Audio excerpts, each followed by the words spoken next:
Welcome to a new book discussion hosted by Global Policy Journal and the School of Government and International Affairs at Durham University, also known as SGIA. My name is Eva-Maria Nag, and as the executive editor of Global Policy Journal, I'm delighted to introduce Dr. Ferran Perez Mena, assistant professor in international relations of East Asia at SGIA. Ferran's research is focused on transnational elite connections and formations between Chinese and Western non-state actors, and also between non-Western actors themselves, as well as on the relationship between the Chinese state and Chinese international relations scholars. And we're here to discuss his new book, Contender States and Modern Chinese International Thought, from the Republican Era Until the Chinese School of International Relations, published by Palgrave Macmillan in 2024. And I'm pleased that joining us as discussants are Professor Xi Lin of the Fudan Institute for Advanced Study in Social Sciences and Professor Anoush Ehteshami, Professor of International Relations, here also at SGIA at Durham University. And I'd like to kickstart what will be a really interesting discussion by asking Ferran why this book at this particular time. So, what is the background to the research you conducted and the questions you ask in your very fascinating book? hmm Thank you so much for the question. So this book is an improved version of my PhD dissertation, which I completed at Sussex. And I embarked on this project because despite my initial fascination with intellectual movements of non-Western international relations theory and global IR, both of which aim to challenge Eurocentric perspectives and promote a more inclusive understanding of the discipline, I found their approaches problematic. These movements or traditions often ended up reinforcing essentialist and culturalist frameworks for understanding the production of international thought beyond the West. And second, more specific inspiration for this book stemmed from the puzzling attitudes of some Chinese IR scholars and other non Western IR thinkers. So many seem to believe that creating an original and an indigenous IR theory require exclusively mobilizing ancient thought or pre-modern political ideas. And I was particularly struck by the notion that cultural authenticity could only be rooted in a distant past, such as the Warring States period, or through an essentialist interpretation of the Confucian tradition. This perspective seemed strange to me, especially considering that since the early 20th century, China has fostered diverse traditions of thought during both the Republican and Maoist eras that could potentially enable Chinese IR scholars to move beyond the issue of cultural essentialism. With this in mind, I set out to write a book offering an alternative account of the production of modern Chinese international thought. My aim was to emphasize non cultural factors such as geopolitical rivalries, processes of economic modernization, and state formation.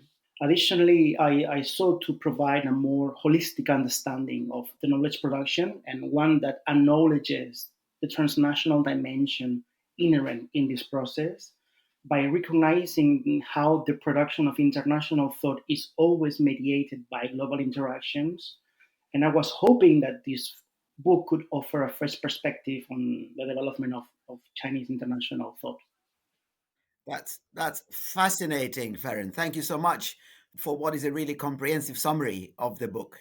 What I would like to tease out now is for you to tell us a bit more about the themes that you adopted to take through your book the various points that you've raised already, please.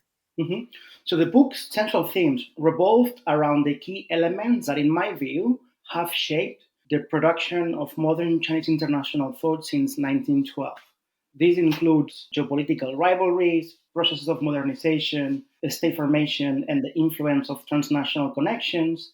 And I also explore the role of nationalism, the pursuit of international autonomy, the state's significant influence in shaping the production of knowledge, because I think that these themes have been reproduced throughout the 20th century. And also, I have been very fascinated by how many IR scholars have embraced realist perspectives in different ways of world politics throughout the 20th century and the 21st century. That sounds fantastic. So I'm simply wondering, when you were writing up the book, for those who are unfamiliar with Chinese history, I think it would be great if you can tell us a bit about the historical background of this Chinese international thought and how it actually developed in historical context. Uh-huh. So here in this book, I offered an alternative account of the development of Chinese international thought. And rather than attributing its production to the existence of a monolithic Chinese culture, I argue that modern Chinese international thought has been deeply influenced by the structural position of the Chinese state as a contender state within the global order from 1912 to the present. And what we see is that since the Republican era, the Chinese state has been always trying to catch up with different states. Either Imperial Japan in the early 20th century has been dealing as well with the pressures of imperial powers, Western imperial powers in the 20th century. Then it sort of like tried to catch up with the Soviet Union and then with the West. So here, what we see is how actually the production of Chinese international thought is tied to this willingness of Chinese intellectuals to provide theoretical justifications for the state and tools to be able to catch up with all these more advanced states that were posing a geopolitical challenge and threat to China. Following on from that, Ferran, we all know that the origins of Chinese IR is very different from Western IR. Western IR emerged through the shaping of states, particularly in Europe. That was the core of IR, interactions between those states. But in contrast, China could be regarded as a kind of a civilization or even an imperial civilization, which has been around for an awfully long time, interacting with communities and other empires around it. So how does this phenomena fit within the Western understanding of IR? And how is the idea of a Chinese civilization related to the theoretical framework that you've developed? Okay, so here these are very interesting questions. And regarding the first question, I think the mobilization of China as a civilization within the production of international thought has varied significantly across different historical periods. So, for example, during the Republican era, you have like intellectuals like Li Tazao that they drew on civilizational imaginaries to shape their international thought. So his ideas on Pan-Asianism, or what he termed as the Neo-Asianism, serves as a prime example of this. So Li Tazao view, for example, that the problem of imperialism was to be resolved through the creation of a world federation with Asian states leading the way by forming a regional federation. And a key element in achieving this vision, according to Li, was the mobilization of the Confucian concept of great harmony. What I find very interesting about Li Tao's thought is that while he utilized Confucianism and engaged with civilizational politics, he did not advocate for a culturalist or essentialist form for Chinese nationalism. And instead, his nationalism was rooted in a kind of developmental framework or nationalism focused on modernizing China and protecting its weak autonomy in world politics in the early 20th century. I think this contrasts with other Republican thinkers such as Chen Duxiu. Chen was a Trotskyist and he rejected civilizational frameworks. So understanding world politics, and he basically used to understand world politics through the lens of economic development, ideas on class struggle, classic ideas of imperialism. And for him, the main goal was that China was an underdeveloped nation that needed to catch up with more advanced capitalist states. And I think what these examples reveal is about international relations is that at least in the Chinese context, there has always been a dynamic and ongoing debate about China's identity and how this should inform the production of international thought and the understanding of world politics. And I think basically these debates highlight the multiplicity of perspectives within Chinese political thought, challenging any monolithic or static interpretations of China's role in global affairs. But I know that you might not find this response to the first question entirely satisfying. But perhaps my answer to your second question will help clarifying my approach.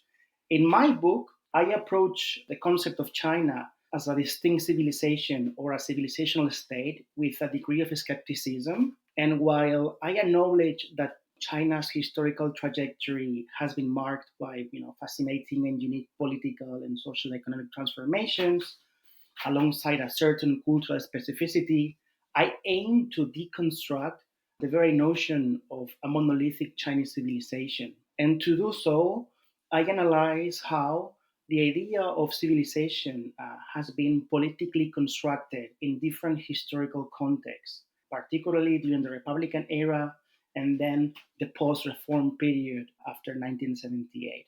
So I'll give you an example. During the Republican era, the idea of civilization or these civilizational politics were intertwined with a kind of developmental nationalism that basically emerged as a response to China's underdevelopment and these geopolitical rivalries in East Asia. And in contrast, what we see is that by 1990s, in the context of globalization, the concept of civilization had become associated with a form of cultural nationalism that sought to differentiate the China model from other states. Basically, what these things illustrate is how the notion of civilization has been politically mobilized for varying purposes across different periods. And I think this political construction of civilization made me a bit hesitant to incorporate the idea of China as a distinct civilization into my theoretical framework. And that's why basically I try to kind of understand this idea as a political construction rather than as a fact. Yeah, of course, as you speak, I'm also hearing the revival of ideas about the Silk Road, which, of course, speaks very directly to the civilizational dimension that China likes to project when it deals with the rest of Asia in particular. Of course, as you've rightly shown in your book, Chinese international thought is nothing new, but the rest of the world is waking up to this thanks to China's growing economic power. And that is why I would suggest that we are beginning to look at Chinese IR in a very different light. And the production of IR from China and their ideas about world politics are beginning to gain traction. And your book is doing a great deal in terms of exposing that.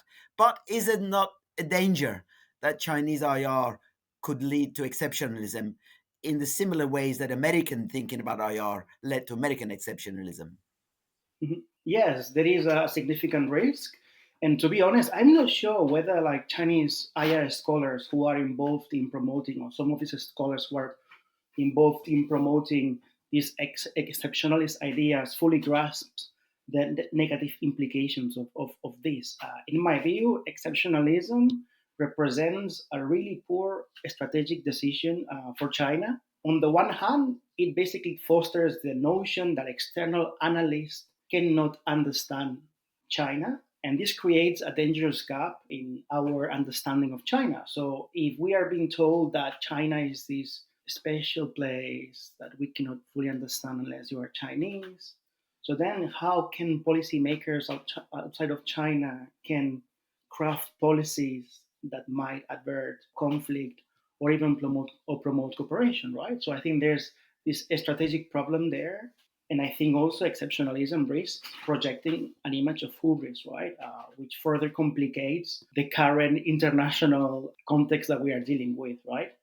And I think, on the other hand, exceptionalism is intertwined, whether they like it or not, with the issue of racism. And at a time when I think the world is facing complex and precarious challenges, I think Chinese intellectuals should be focusing on producing ideas that foster some sort of unity or understanding among people in states rather than difference, right? And I think that exceptionalism can be easily weaponized to dehumanize political rivals and also perpetuate racist imaginaries of China. And I think in turn, this risks a boomerang effect because it can reinforce prejudices and xenophobia against Chinese people, but also it can potentially harm the Chinese government strategic goals by kind of promoting these Orientalist views about China that they are used in other places, like in China. So I think it's a bad business for everyone, to be honest. Yeah, I I think, well, Anush's question is more on the contemporary influence of all these ideas, but I will be very interested in knowing a bit more about how, for instance, during the Republican period, which was between 1912 and 1949, and which key figures' ideas shaped international thought at that time, and what kind of international events actually influenced their thinking. And so, how does the Republican period influence the production of Chinese international thoughts in contemporary China? I think the Republican era is indeed a fascinating and understudied period, and I think only now is kind of attracting more attention.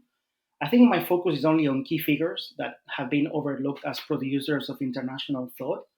I focus on Yuan Shikai, Sun Yat-sen, Li Dazhao, Chen Duxiu, or Chiang Kai-shek, for example. They all had different understandings of how China had to modernize or deal with world politics. I think they all share like a similar characteristics. For example, the majority of these, or most of these intellectuals, they really emphasize the centrality of the state as the main actor in world politics. They also understood that the key goal, or one of the key goals of producing international thought, was to protect the weak and fragile autonomy of a rather fragmented China in the early 20th century. They also approach in different ways international relations or world politics with a realpolitik lens. They all of them embrace different forms of Chinese nationalism. And the production of international thought during this era was heavily influenced by the geopolitical pressures of Imperial Japan, which paradoxically fostered extensive educational exchanges between the two nations. So actually, many of these thinkers and these politicians were educated in Imperial Japan. And they even attended the same schools, which is very interesting. And their experience in Japan really shaped their ideas about the modern world and about world politics. Another key event or key events that shaped their international thought were the revolutionary movements in Russia in 1905 and 1917, and also the collective trauma of China's encounters with Western imperial powers as well. I argue that the Republican era was a critical period in the development of modern Chinese international thought because many of the themes and epistemological positions that were articulated at this time, they were carried forward into the following eras. And I think we can see how some of these epistemological positions and themes then they re-emerge during the Maoist period and then later after 1978.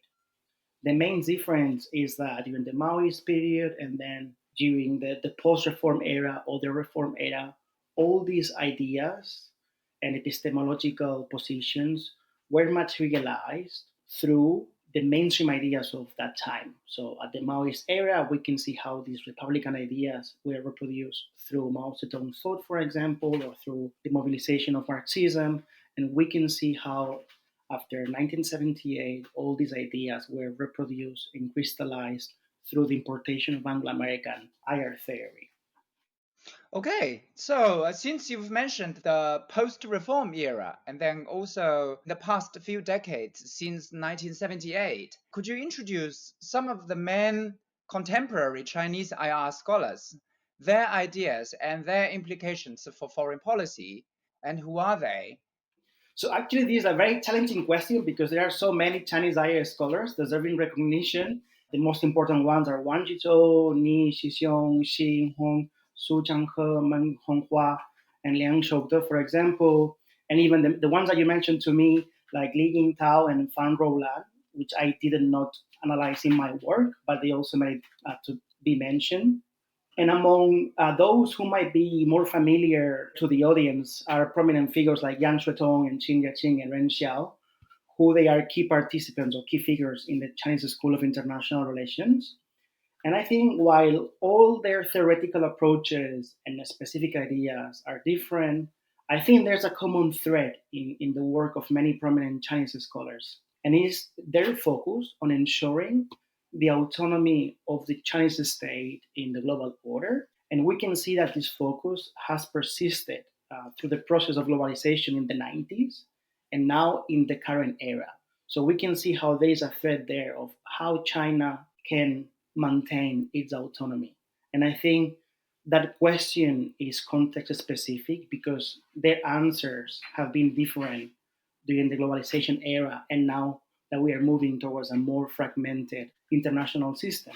Another recurring theme is the search for, let's say, theoretical justifications for the coexistence between China and other great powers, specifically the US. And recently there has been an increasing emphasis on China's role within the global south, which basically reflects the shifts in China's diplomatic and strategic priorities. But I think what stands out to me is that these scholars' theories often reflect a desire for great power coexistence as a strategic priority.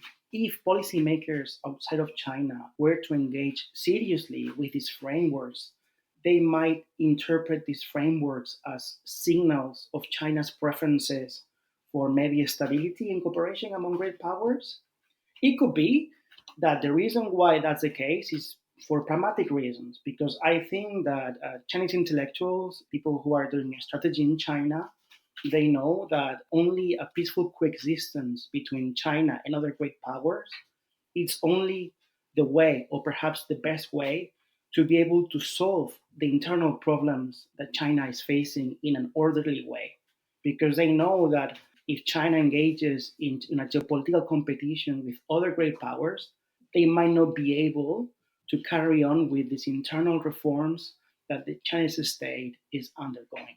So it could be that actually we need to understand this as some form of pragmatism or a kind of political need to ensure that the Chinese government can achieve its internal goals, because we tend to forget that there's always a connection between international thought and the internal goals of the government as well. Okay, that's great. And since we have talked about the past, and now we need to look a bit beyond now and into the future. So, what do you think of Chinese IR theories? And how about, for instance, a feminist perspective on the IR theories in China? What will be the theoretical contributions of women IR scholars in China? I think in the future, we might maybe witness the emergence of Chinese IR theories. Well, we are already seeing these theories already that are increasingly concerned with maintaining the openness of the global system, either the economic system and international system. And some people, they talk about this new Chinese form of globalism. And the reality is, I think that as China continues to rise, so we might see how some of these theories seek to offer solutions to the new geopolitical status of China, right, as a global power. But unlike Western theories of globalization from the 90s, it seems to me unlikely that the Chinese IR scholars will abandon the state as the central pillar of their theoretical approaches. It could be that they embrace more postmodern and more sophisticated understandings of the state. And we can see this, for example, in the work of Qin Yaqing. But I don't think the state is going to go away from their theoretical contributions. In regards to feminism, I think that it might play a more significant role in Chinese IR. While this is pure speculative, since I'm not super familiar with feminist IR trends in China, I have to confess that.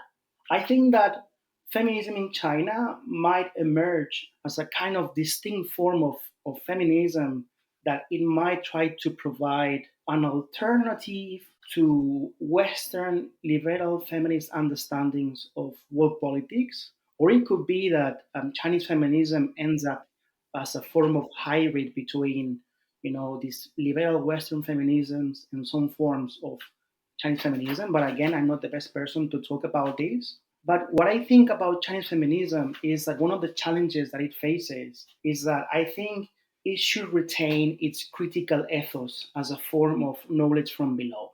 And I think that, feminism in IR, at least in the West, has often served as a means to critique hegemonic and state centric views of world politics. So I think that Chinese feminist IR should ensure that it maintains this critical edge within Chinese scholarship. And I think that would be crucial. Farron, I think she's raised a very interesting question. It's about how you interpret power, really, and how that differs from how Western feminism conceptualizes and redefines power. So it'd be wonderful to watch that as it develops in the Chinese context. You've mentioned geopolitics a couple of times, rightly, and you've also shown that the origins of Chinese IR are very different from the origins of Western IR. But sticking with the geopolitics, this century's been, it was named even in 20th century that is going to be the Asian century, right? And of course, China is the pivotal actor in that. You could argue that Japan's moment has been and gone, India's is way to come. China is really at the heart of this. If we accept that premise, then geopolitics becomes really important. And if that becomes important, then geopolitics of Asia becomes really important. While we've looked at China from a global perspective and compared it with Western IR, obviously, if this is the Asian century, then how do you think about the production of IR in the context of the rising non-Western world, particularly in Asia? And how might inter-Asian competition, I've mentioned India already, I've mentioned Japan, but it's a bit more than that to it, inter-Asian competition be influencing thinking in Asia about the international system? I know it's a very big general question, but obviously you are the man to ask. Mhm. I think it's a very difficult question. I think it depends on what we mean by Asia. If we think of Asia Pacific or the Indo Pacific, and we include India, I think if things carry on like this, it could be that we might see how these civilizational imaginaries and civilizational politics will inform the production of IR theory. There's a colleague from King's College that he says that, I think Zeno Leone, that he says that we are moving towards international system made up of blocks. If that's the direction that we are moving to, it's going to be very difficult to produce theories that are inspired by the states. I think these producers of knowledge will need to think about how to justify this block politics, if that's the case. This is a pure hypothesis, right? And I could imagine that in that context of the emergence of more block politics, these civilizational imaginaries will be very important way, or they will allow to justify these geopolitical changes. What I can see is that I think we are moving towards a type of Huntingtonian world where I think civilizational states might be the new forces that will shape politics. I think in some ways this reminds me of a dark world federation that Li Tazao envisioned in his work. I think Li Tazao was thinking of a world federation between different federations, a Western federation, Asiatic federation, an African federation, but it could be that now we're moving towards a dark version of it and a very dangerous version of it. On this note, Ferran, thank you so much for tackling some really challenging questions, and thank you to Anoush and She for asking these questions. And I'm sure the readers of your book will also have questions to ask, and so this is an ongoing debate and a really interesting one. I think it's terribly important that you have undertaken the job of tracing the arc of certain kinds of non-Western, or shall we say Asian, international relations thinking through history. It's an important step in our global understanding, really, of how we think about international relations going forward. And so, whether or not we view Chinese IR through the lens of a civilizational state, or as you put it, not as a monolith, but as a sort of collection of pluralist thinking about international relations, will also be up for lots of debate, I think. And to this effect, your book is going to be a wonderful contribution. So thank you all for joining me for this podcast, and we will continue these discussions here and elsewhere. Thank you.